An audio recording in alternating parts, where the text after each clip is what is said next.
Hello friends, Jai Bharat, Jai Hindustan. I am Mayank Rajesh and you are watching Info and Study. Friends, in this video we are going to discuss about some important facts for examination point of view regarding Vedic period, and this is our final video. This is the third video of important fact segment. Okay ये आखिरी video है, final video है। और वैदिक period का भी हमने जो वैदिक पीरियड का जो चैप्टर या टॉपिक शुरू किया था एंशिएंट हिस्ट्री में, वो भी यहां पर खत्म हो जाएगा।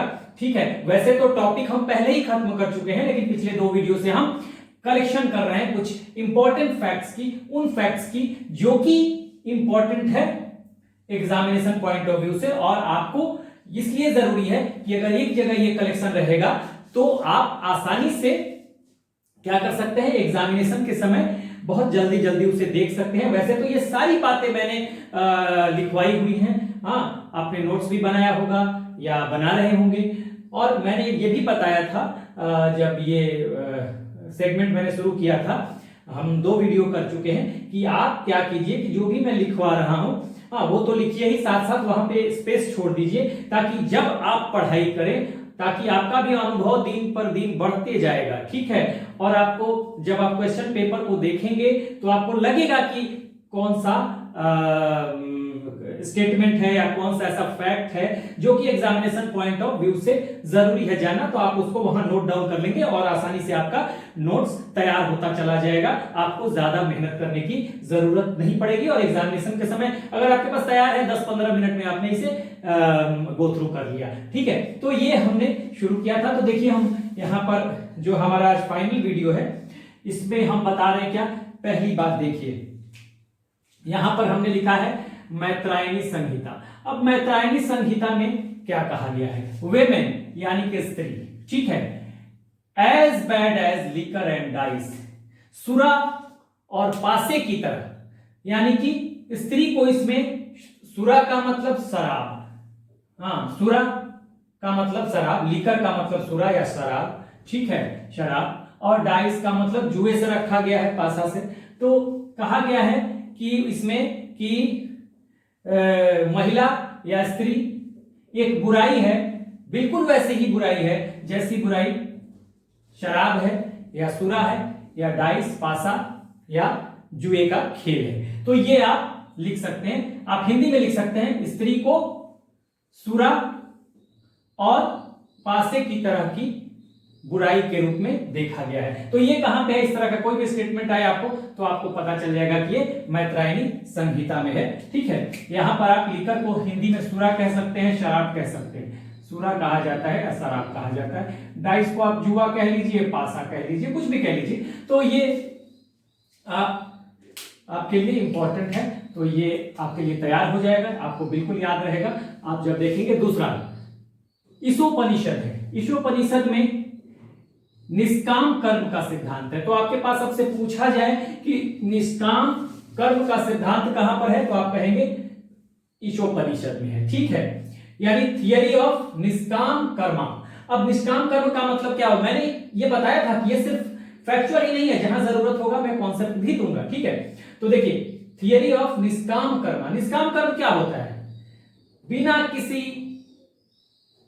फायदे के आप सिर्फ अपना ड्यूटी कर रहे हो, क्योंकि मुझे अपना ड्यूटी करना है, हमें इससे क्या फायदा होगा, क्या नुकसान होगा, हम नहीं सोच रहे, अपने फायदे के लिए नहीं कर रहे। निष्काम का मतलब आपका जो ड्यूटी है, जो कर्तव्य है, आप करते जा रहे हैं, आप ये नहीं सोचते कि इससे मुझे घाटा होगा, फायदा होगा, अपने स्वार्थ के लिए नहीं कर रहे। ये निष्काम कर्म का सिद्धांत है, थियरी ऑफ निष्काम कर्म। ठीक है, तो ये आप कहीं भी इस तरह का आइडिया लगे आपको, या लगे कि हाँ ये बात कही जा रही है, तो ईशोपनिषद से इसे लिया गया है। तो ध्यान दीजिएगा, ईशोपनिषद से क्या लिया गया है, थियरी ऑफ निष्काम कर्मा।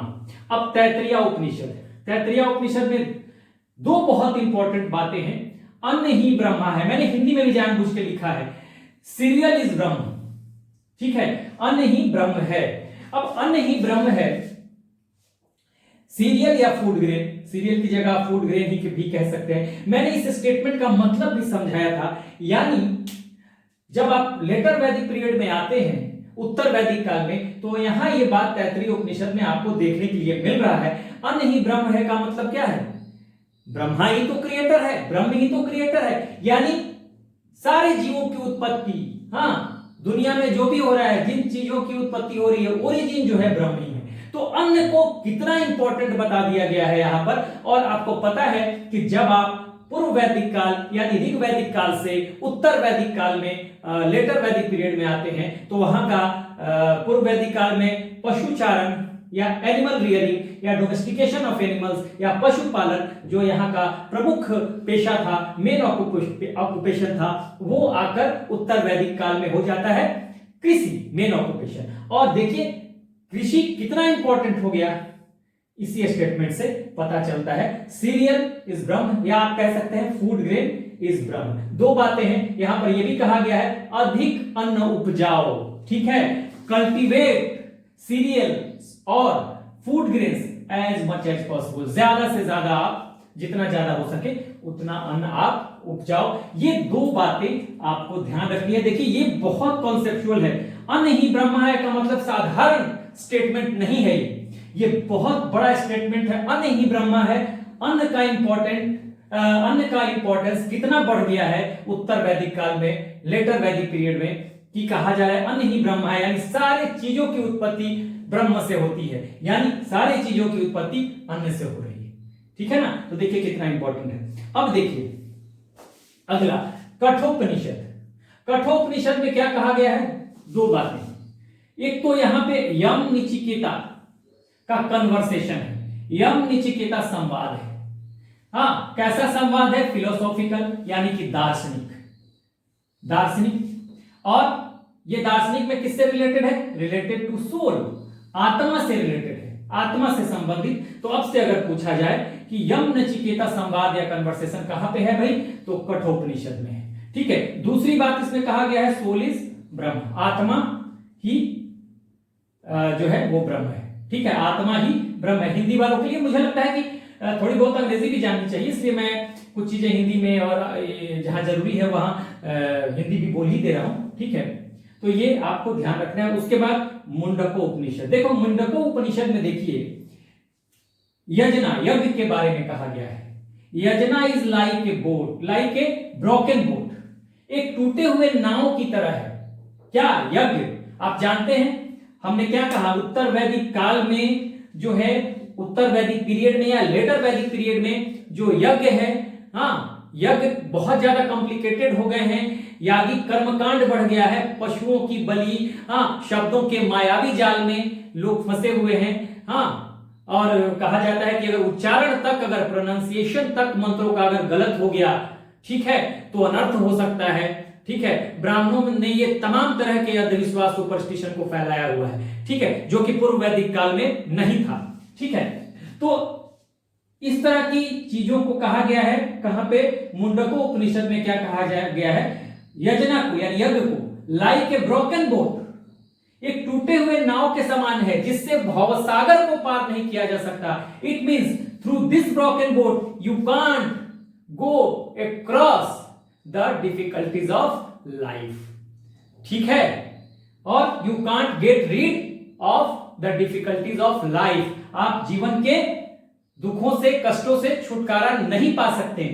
क्या कहा गया है? देखिए यज्ञ को, यज्ञ जो है वो एक टूटे हुए नाव के समान है जिससे जीवन के भवसागर को पार नहीं किया जा सकता। You can't get rid of the difficulties of life, ठीक है, यज्ञ से आपको छुटकारा नहीं मिल सकता। और सबसे बड़ी बात, ठीक है, सबसे बड़ी बात, आप इसको पूरा लिख लीजिए, तो हमने बता दिया ना, तो यहां पर पूरा स्टेटमेंट लिख लीजिएगा।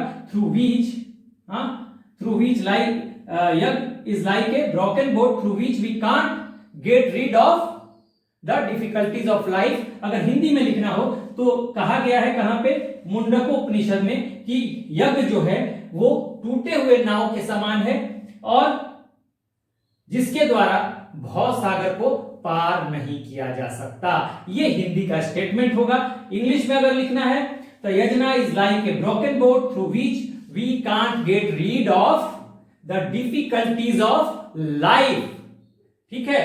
भवसागर का मतलब जीवन के कष्टों से, जीवन के दुखों से, डिफिकल्टी से, इसका मतलब यही है। ठीक है, और सबसे बड़ी बात हमेशा एग्जामिनेशन में आता है, छोटे से बड़े एग्जामिनेशन तक, कहां से लिया गया है? सत्यमेव जयते। ठीक है, ये सत्यमेव जयते कहां से लिया गया भाई? तो मुंडको उपनिषद से। आप हमेशा याद रखिएगा, सत्यमेव जयते जो है ये मुंडको उपनिषद से लिया गया है, ये आपको बिल्कुल याद रखना है। तो ये सेगमेंट हमारा खत्म होता है। आपसे पूछा जाए कि भाई निष्काम कर्म का सिद्धांत कहां पे है, तो ईशोपनिषद में, मैत्रेय संहिता में अगर दे दिया जाए कि वुमेन को सुरा और पासे की तरह की बुराई बताया गया है, जुआ की तरह की बुराई बताया गया है स्त्री को, कहां पे है भाई? तो मैत्रायणी संहिता में है। ठीक है, इसी तरह से तैत्तिरीय उपनिषद की बात करेंगे। अब से अगर पूछा जाए कि अन्न ही ब्रह्मा है, कहां कहा गया है? तो तैत्तिरीय उपनिषद में। अधिक से अधिक अन्न उपजाने की बात, यानी cultivate cereals as much as possible, कहां कहा गया है? तो तैत्तिरीय उपनिषद में। ठीक है, यम निचिकेता संवाद या यम निचिकेता कन्वर्सेशन कहां पे है?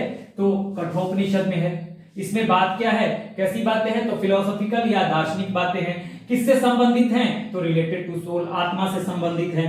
मुंडकोपनिषद तो सबसे महत्वपूर्ण है, इसमें दो बातें हैं महत्वपूर्ण। सबसे महत्वपूर्ण तो सत्यमेव जयते को रखिएगा। सत्यमेव जयते जो है ये लिया गया है कहां से? हाँ, ये that is taken from the Mundakopanishad. और इसमें कहा गया है yajna is like a broken boat through which we can't go through or we can't get rid of the difficulties of life। यज्ञ उस नाव के समान है जिससे जीवन के भवसागर को पार नहीं किया जा सकता। तो ये आपका हमने एक पोर्शन देख लिया, अब हम आगे बढ़ेंगे। ठीक है, तो अब नेक्स्ट पोर्शन पे हम नजर दौड़ाते हैं। देखिए यहां पर हमने क्या लिखा, मांडुक्य उपनिषद। अब इसको देखते जाइए बस जल्दी जल्दी। मांडुक्य उपनिषद देखिए, मांडुक्य उपनिषद। मांडुक्य उपनिषद एक तो स्मॉलेस्ट उपनिषद है, सबसे छोटा उपनिषद अगर पूछा जाए आज के बाद तो आप कहेंगे मांडुक्य उपनिषद। ठीक है, उसके बाद बृहदारण्यक, लार्जेस्ट यानी कि सबसे बड़ा उपनिषद अगर पूछा जाए, बृहद से मतलब ये बड़ा, बृहदारण्यक। ठीक है, लार्जेस्ट। इसमें और क्या है? गार्गी याज्ञवल्क्य कन्वर्सेशन, गार्गी और याज्ञवल्क्य का वार्तालाप है। देखिए इसमें क्या होता है, कन्वर्सेशन होता है, संवाद है। मैंने बताया हुआ है, पीछे पढ़ाया था मैंने कि गार्गी एक विदुषी महिला है। ठीक है, स्कॉलर्ड है। ठीक है, लर्नेड महिला है उस समय की। तो गार्गी और याज्ञवल्क्य में जब ये कन्वर्सेशन होता है तो क्या होता है कि गार्गी उस कन्वर्सेशन में ऐसा लग रहा है कि एक तरह से शास्त्रार्थ है। ठीक है, उसमें जीतने लगती हैं। तो याज्ञवल्क्य कहते हैं कि चुप रहो नहीं तो तुम्हारा सिर फोड़ दिया जाएगा। ठीक है, इस तरह की बातें होती हैं। तो इससे कहीं ना कहीं ये भी इंडिकेशन मिलता है कि हालांकि वैदिक पीरियड में महिलाओं की स्थिति कही गई है कि अच्छी है, लेकिन कहीं ना कहीं ये भी देखा गया कि अच्छी होने के बावजूद उसमें एक सेंस ये भी मिलता है कि महिलाओं को दबाने की कोशिश भी की गई, उनको सप्रेस करने की कोशिश भी की गई अगर जरूरत पड़ी तो ये चीज एक इंडिकेशन मिलता है। ओवरऑल हम देखें तो थोड़ी सी स्थिति गड़बड़ जरूर हुई थी। आपको ऋग्वैदिक काल में कहा जाता है बहुत अच्छा था महिलाओं का पोजीशन, वेमेन का जो पोजीशन था वो सभा समिति तक में यानी असेंबलीज में भी वो पार्टिसिपेट करती थी। लेटर वैदिक काल में खत्म हो गया, लेकिन फिर भी उस समय भी महिलाएं थी जो कि बहुत विदुषी थी, बहुत पढ़ी लिखी थी दोनों समय, ऋग्वैदिक पीरियड में यानी पूर्व वैदिक काल में भी और उत्तर वैदिक काल में भी सारा चीज बता चुका हूं मैं। उसके बाद देखिए छांदोग्य उपनिषद, तो ये आप याद रखिएगा। अगर आपसे पूछा जाए कि गार्गी याज्ञवल्क्य संवाद या कन्वर्सेशन कहां पे है, वार्तालाप कहां पे है, तो ये बृहदारण्यक का उपनिषद में है। और बृहदारण्यक का उपनिषद जो है सबसे बड़ा उपनिषद है, लार्जेस्ट है। मुंडक का उपनिषद, मांडुक्य उपनिषद जो है वो स्मॉलेस्ट है, सबसे छोटा। तो ये आपको ध्यान रखना है। उसके बाद छांदोग्य उपनिषद। छांदोग्य उपनिषद एक तो ओल्डेस्ट, प्राचीनतम आप लिख सकते हैं चाहे तो, प्राचीनतम उपनिषद है। ठीक है, उसके बाद इसमें और क्या है भाई, इसमें है एक उद्दालक आरुणि और श्वेत केतु कन्वर्सेशन है। तो आपसे पूछा जाए कि उद्दालक आरुणि और श्वेत केतु का वार्तालाप या कन्वर्सेशन या संवाद किस उपनिषद में है, हाँ, या कहां पे है, तो आप कहेंगे छांदोग्य उपनिषद में है। ठीक है, उसके बाद वर्णन है किस चीज का, यहाँ पे छांदोग्य उपनिषद में देवकी पुत्र कृष्ण का वर्णन है। ठीक है, छांदोग्य उपनिषद में देवकी पुत्र कृष्ण, ठीक है ना, ये ध्यान रखिएगा, देवकी पुत्र, हाँ, यानी देवकी सन कृष्णा का वर्णन है। ठीक है, उसके बाद देखिए पंचशील सिद्धांत के बारे में चर्चा है। पंचशील, गौतम बुद्ध वाला पंचशील, हाँ, उन्होंने, गौतम बुद्ध ने कहा था पंचशील सिद्धांत में चोरी नहीं करना चाहिए। आप आगे पढ़ेंगे जब बुद्धिज्म को हम लोग पढ़ेंगे, चोरी नहीं करना चाहिए, हाँ, व्यभिचार नहीं होना चाहिए, झूठ नहीं बोलना चाहिए, नशा नहीं करना चाहिए और हिंसा नहीं करना चाहिए। यानी यू मस्ट बी या you must stay away from the stealing और थेफ्ट, हाँ, you must stay from violence, you must stay away from the violence, you must stay away from corruption, you must stay away from liquor, शराब, नशा, ठीक है, you must stay away from violence। तो ये सब चीजें 5 पंचशील सिद्धांत है, वो हम आगे देखेंगे। 5 सिद्धांत है गौतम बुद्ध के या बुद्धिज्म के, तो वो पंचशील है। पंचशील दूसरा भी है, ठीक है, वो नहीं हमें समझना है वो आज के परिप्रेक्ष्य में। तो ये उस समय का गौतम बुद्ध का पंचशील सिद्धांत जो है, गौतम बुद्ध का, या कहे कि बुद्धिज्म का या बौद्ध धर्म का कहां पे है, कहां पे चर्चा है, तो छांदोग्य उपनिषद में ये आप कहेंगे। उसके बाद सत्यकाम और जवाल स्टोरी, सत्यकाम जवाल की कथा है, जिसमें आपको सत्यकाम और जवाल की कथा जो स्टोरी की बात कही गई है वो कहां पे, तो छांदोग्य उपनिषद में है। तो ये आपको ध्यान रखना है। तो ये आपको, उसके बाद क्या है, आश्रम व्यवस्था, 3 आश्रम। देखिए छांदोग्य उपनिषद में 3 आश्रमों के बारे में चर्चा है। ठीक है, 3 आश्रमों के बारे में। तो ये 3 आश्रम जो हैं कौन कौन से हैं, जो 3 आश्रम, शुरू के 3 आश्रम ब्रह्मचर्य, ठीक है, गृहस्थ आश्रम और वानप्रस्थ आश्रम। देखिए मनुष्य का जो जीवन है उसको 100 साल का माना गया और 4 आश्रमों में बांटा गया है, हाँ, 25 के। तो पहला जो है वो कहा गया है ब्रह्मचर्य, यानी आप जब स्टूडेंट लाइफ में होते हैं। फिर गृहस्थ जो होता है आश्रम, जिसमें कि आप हाउस होल्डर हैं, यानी गृहस्थ हैं, शादी भी आपको करना है। फिर वानप्रस्थ है और फिर आपको संन्यास है। ठीक है, तो इस तरह से 4 आश्रम व्यवस्था की बात कही गई है। तो 3 आश्रमों की बात है, यानी कि संन्यास को छोड़कर 3 आश्रम जो है छांदोग्य उपनिषद में है। और बाकी जो जवालो उपनिषद है वहां पे ऑल द 4 आश्रम, सारे आश्रमों की चर्चा है। कहां पे, चारों आश्रम की चर्चा है। कहां पे, जवालो उपनिषद में। जवालो उपनिषद में ऑल द 4 आश्रम। देखिए इसीलिए मैंने बताया जो आश्रम व्यवस्था है, अगर हम उत्तर वैदिक काल की बात करें तो उसमें 3 ही व्यवस्था की बात कही गई है। हाँ, ये जो है चौथा आश्रम, कौन सा, संन्यास आश्रम, ये आगे जाकर स्टैब्लिश होता है सूत्र काल में।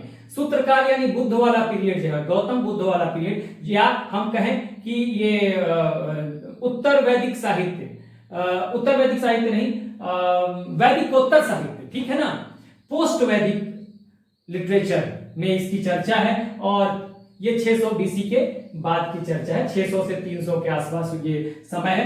तो इसीलिए मैंने कहा कि आश्रम व्यवस्था अभी मैंने नहीं पढ़ाया है वैदिक पीरियड में। ये आश्रम व्यवस्था की बात हम करेंगे आगे। फिर हम 16 संस्कारों की बात करेंगे, जिसमें कि आपको चूड़ाकर्म संस्कार है, यानी मुंडन है, आपको विवाह संस्कार है, अंत्येष्टि संस्कार है, ठीक है, उपनयन संस्कार है, यज्ञोपवीत संस्कार जिसको कहते हैं, जनेऊ वाला संस्कार। तो वो सब चीजें हम लोग बाद में पढ़ेंगे। और 8 तरह के मैरिजेज हैं, जिसमें 4 प्रशंसनीय हैं, 4 निंदनीय हैं, जिनकी चर्चा मनुस्मृति में है, वो हम बाद में चर्चा करेंगे। तभी मैंने कहा कि वो एक चैप्टर अगले नेक्स्ट चैप्टर में हम सूत्रकाल में उसकी चर्चा कर सकते हैं। तो अभी उसकी चर्चा हम नहीं कर रहे हैं, और वो एक हमारा अलग टॉपिक होगा सूत्रकाल, वहां पे हम सारी चीजों को देखेंगे।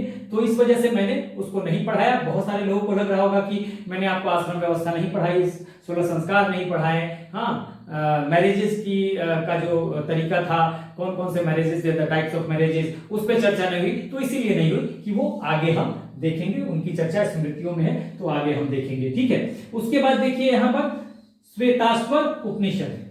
अब यहाँ पे डिस्क्रिप्शन है, वर्णन है किन चीजों का। एक वर्ड है भक्ति, इंग्लिश में आप भक्ति को डिवोशन भी कह सकते हैं, डिवोशन टू गॉड। तो भक्ति एक तो वर्ड, इसका वर्णन है, इसका डिस्क्रिप्शन है। दूसरा शब्द है, वर्ड है सैल्वेशन यानी कि मोक्ष, इसका डिस्क्रिप्शन है। तो अब से अगर पूछा जाए कि भक्ति शब्द या वर्ड का जो वर्णन है वो कहां पे है, तो आप कहेंगे श्वेताश्वर उपनिषद में। हाँ, सैल्वेशन यानी मोक्ष शब्द का जो वर्णन है या डिस्क्रिप्शन है वो कहां पे है, तो आप कहेंगे श्वेताश्वर उपनिषद। अच्छा, ये श्वेताश्वर उपनिषद जो है ये किसको समर्पित है, dedicated to god Rudra, Rudra देवता को ये समर्पित है, dedicated to god Rudra.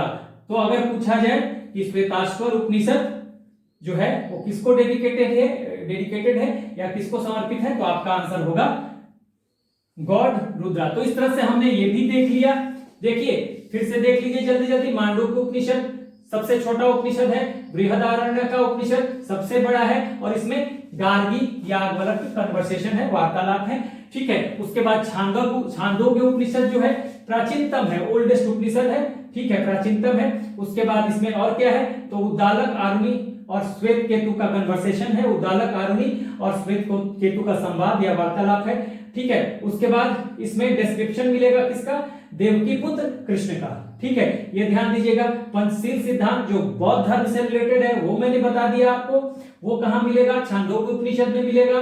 Satyakam जवाल स्टोरी, सत्यकाम जवाल कथा कहां पे है, तो छांदोग्य उपनिषद में। 3 आश्रम व्यवस्था की चर्चा है कहां पे, छांदोग्य उपनिषद में, जबकि चारों आश्रम व्यवस्था, ऑल द 4 आश्रम्स की चर्चा कहां पे है, जवालु उपनिषद में, ठीक है। उसके बाद श्वेताश्वर उपनिषद जहां पे हम कहते हैं कि डिस्क्रिप्शन है, वर्णन है।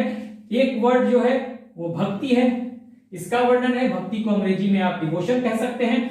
और दूसरा वर्ड जो है सैल्वेशन है यानी कि मोक्ष है, इसका वर्णन है, डिस्क्रिप्शन है। दूसरा श्वेताश्वर उपनिषद जो है वो समर्पित है किसको, गॉड रुद्र को यानी कि रुद्र देवता को। तो इस तरह से जितना हो सकता था हमने एक तरह से इंपॉर्टेंट चीजों का 3 वीडियोस में जो वैदिक पीरियड का है, उस जो वैदिक पीरियड के जो जितने भी इंपॉर्टेंट फैक्ट्स हैं कॉन्सेप्ट के साथ हमने देख लिया लास्ट के 3 वीडियो में। और इस तरह से अब पूरी तरह से हमने वैदिक पीरियड को खत्म कर लिया है। नेक्स्ट हम इन करेंगे किसमें, सूत्र काल में, या उसको हम कहते हैं वैदिकोत्तर साहित्य या पोस्ट वैदिक लिटरेचर, जो भी कह ले, तो वहां पे हम जाएंगे। नेक्स्ट हमारा जो टॉपिक शुरू होगा। और यहां मैं एक बार फिर से आपको कह रहा हूं कि इनको आपको बार बार देखना है ताकि आपकी ये जो फैक्ट्स हैं कॉन्सेप्ट्स के साथ दिमाग में सेट कर जाएं। और दूसरी बात मैंने ये भी कहा है कि आप स्पेस जरूर छोड़ें। क्यों, क्योंकि आप खुद भी जब स्टडी करेंगे तो बहुत सारी ऐसी इंपॉर्टेंट बातें मिलेंगी, इंपॉर्टेंट फैक्ट मिलेंगे जो एग्जामिनेशन पॉइंट ऑफ व्यू से आपके लिए बहुत ज्यादा यूजफुल होंगे। तो उनको भी आपको नोट करते चलना है। और इसको आप रोज सुबह उठ के, रोज जब भी उठते हैं तो 1-2 दिन पर पहले आपको रोज 2-3-4 दिन 5 दिन 7 दिन लगातार देख चाहिए। उसके बाद 2-2 3-3 दिन पर आप देखते रहिए गैप के साथ भी, तो आपको चीजें याद रहेंगी। So this is the end of the video. Do like, share and subscribe. Take care, all the best.